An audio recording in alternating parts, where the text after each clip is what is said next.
Hey everyone, welcome to another installment of First Impressions.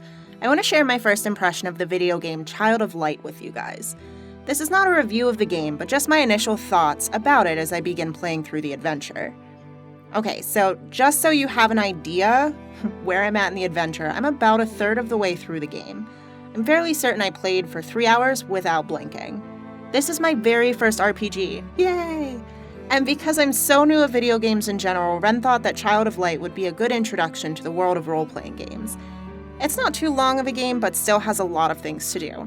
I was really excited to start because I'm a very story-driven person, and the role-play games are heavily influenced by their stories. Plus, have you seen the game art? It's absolutely stunning. It looks like sketches animated on top of watercolor, but it's also layered. The depth without the graphics being three-dimensional is so artistically beautiful. Blue, gray, those are the primary color palettes, and the bright pops of pink and yellow, it's just stunning. The art is something I could definitely see hanging in a children's room. The music is also fantastic. It has such a solemn whimsy to me. It isn't distracting, it fits so well with the story that you kind of forget it's playing. It's a light piano melody with some symphonic music behind the piano. The battle music is a bit more intense, of course.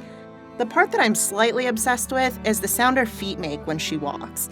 There's something about that level of attention to detail that makes me feel some kind of way.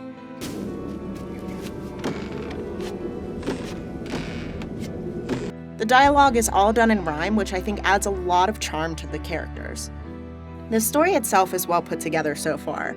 Again, I haven't uncovered the full story yet, but I do know the basic plot. We're playing as the main character Aurora, the daughter of a duke. Aurora contracts an ailment that causes her to die, but she wakes up in the mythical world of Lemuria. Lemuria has its sun, moon, and stars stolen by the Black Queen, and Aurora is entrusted to get them back. Completing this task will send Aurora back to her father. During her journey, she is accompanied by Igniculus, a firefly that helps her along the way.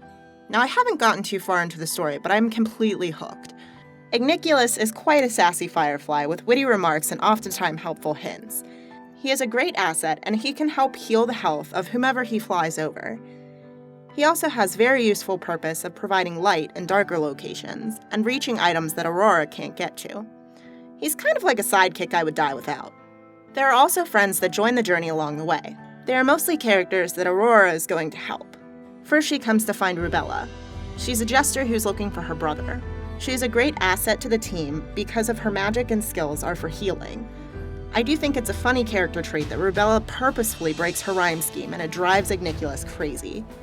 The next character that Aurora comes across is Finn. Finn is a member of a dwarf-like race in Lemuria. While Finn was gone from his village, the Black Queen turned everyone into blackbirds.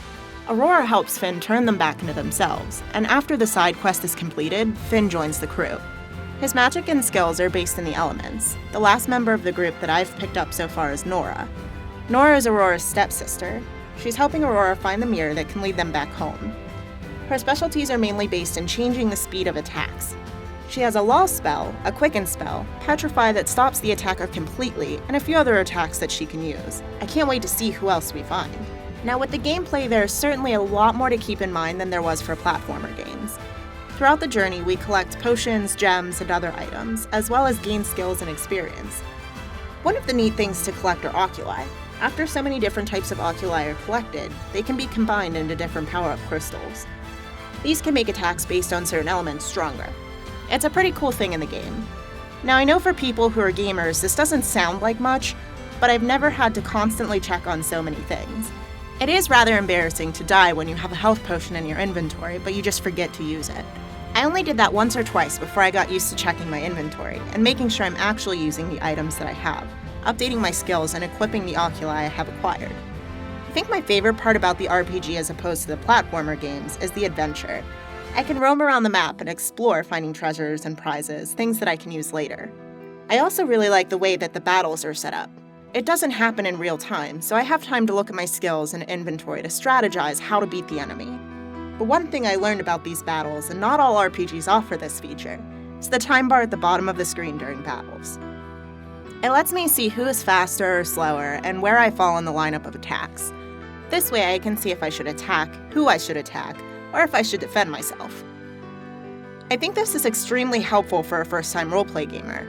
It not only helped me confidently beat the monsters and bosses, but it helped me understand how to strategize in an RPG game when fighting. Overall, I absolutely love this game. I think the only thing that would make it even better would be to have a more detailed map. With the freedom to roam around, having a map so I can orient myself to where I am and get back on course would be amazing. Now I know there is a map and it lets me know what section I'm in, but one that I could zoom in and see where exactly I'm at. But even without that, I seem to find my way. So far, I would recommend this game for any new gamer who wants to play an RPG. Thanks for watching this episode of First Impressions on Pupcorn. Don't forget to give the video a like and subscribe. We'd love to have you as a part of our Pupper Pack. And if you've played Child of Light, comment with your favorite part of the game down below. Toodles! I can't breathe. Updating my skills and equipping the oculi I have are What? Who wrote this?